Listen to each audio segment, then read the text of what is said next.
So welcome to this third season of Season Day Scholar. And today we have got none other than the editor-in-chief of ES&T Letters, Professor Bryan Brooks. As you know that in the introduction, we keep the secret of the achievements and everything. So you can find in the description as well as at the end of the video. So welcome, Bryan. It is a great pleasure and honor to have you on this program. Yeah, thanks for having me. I look forward to our conversation this evening, or this morning, rather.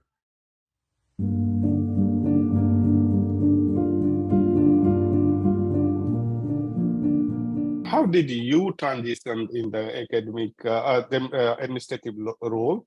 When was the first break? Do you still have some desire to become a president of some universities or some dean and deanship and all that?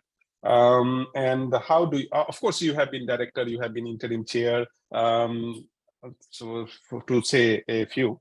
But when an academic should be taking up the administrative job, and if they take up, how to deal with subordinates and superiors? Well, it's a big question. Personally, I don't know that I've been recruited to be a dean at other universities, and I really haven't pursued those opportunities because right now where I'm at in my career, again, I think the curiosity is still taking me, right?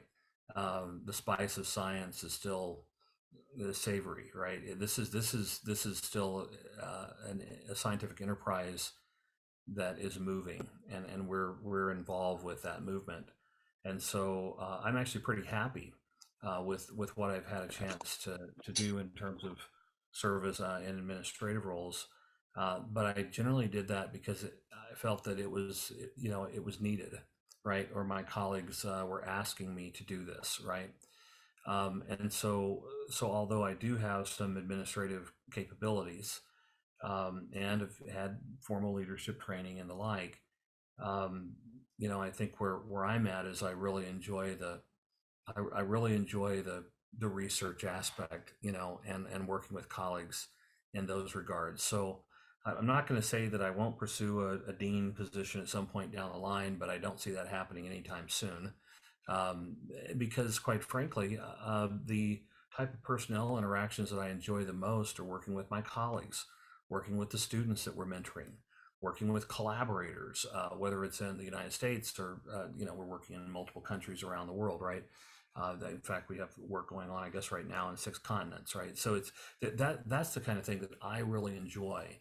And quite frankly, it has a much less dynamic and responsibility for personnel management than you might see as a dean of a faculty or something along those lines. And so that's just where I'm at. I like being involved with the science and plan on continuing to do that as best I can.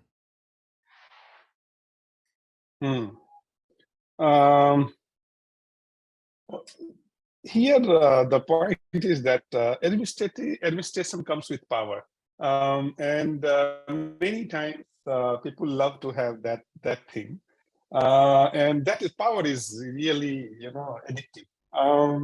Of course, staying a researcher, you will be praised, you will be held high, you will be known in the world, but the power per se will not be with you.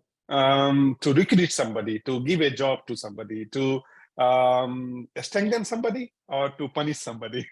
I mean, so how can you be far from this kind of power? Don't you love powers? I don't think I've ever sought that type of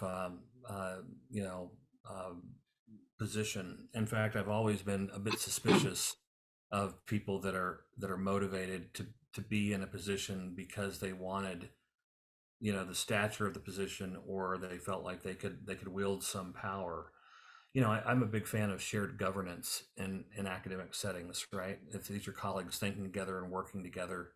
And I remember hearing one time when I was a younger scientist, someone talking about, well, they weren't at my university or a different university. Well, but if I go into this leadership position, I'll have access to more money.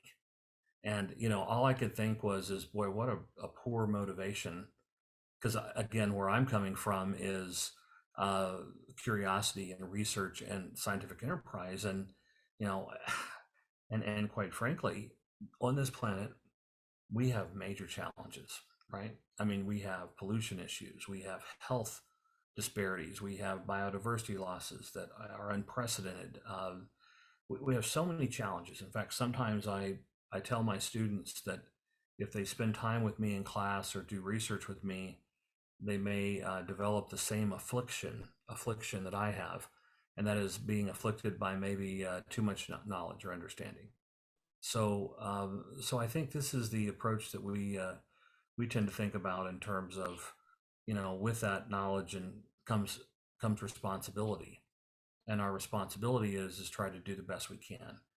So that's my approach. Maybe others are better suited for those types of roles, but this is just where I'm coming from. Yeah, I mean, Brian, I don't want to argue on this because you always say this is my thinking, and that's the way it is. It has been a not maybe I put it wrongly when I said power and all those things, but this is a kind of very tempting. Many times I feel that, and you know what? Only those people who are good researcher are mostly offer such positions, because you have achieved as a researcher, you have done some few projects, you made name and mark in this, then you will get that thing.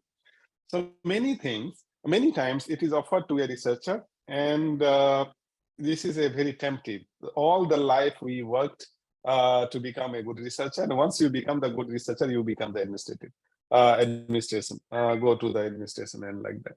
And it is very tempting. Your parents, you will get a bigger house, you may get a family help or domestic help, you will have the few people and those things. Having said that, there are other thought also. I recently interviewed AIT president, Professor Yamamoto. He was my teacher at the University of Tokyo. He told that most of the time he worked after reaching to a certain level in the research, he lot of time worked to increase the research scenario in Thailand. And in AITs, and so lot of work he has done to create a good research or conducive environment for researchers being an administrator.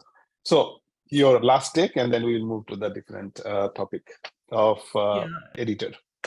Well, yeah, and so I think again, it depends upon someone's interest and motivation. I work with close colleagues. In fact, I have a close colleague, a longtime collaborator, who's now a research administrator at the university where I'm based, and he's still a close collaborator and colleague and friend.